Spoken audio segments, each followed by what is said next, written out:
Hi! Welcome to Richard Cabile YouTube channel, and for today's tutorial, I will be teaching you on how to allow and don't allow share my location and content and privacy restrictions on iPhone X.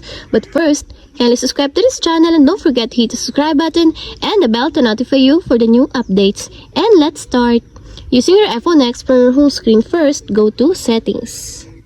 Then in the settings, scroll down and click the Screen Time. Then in the screen time, scroll down again and click the content and privacy restrictions.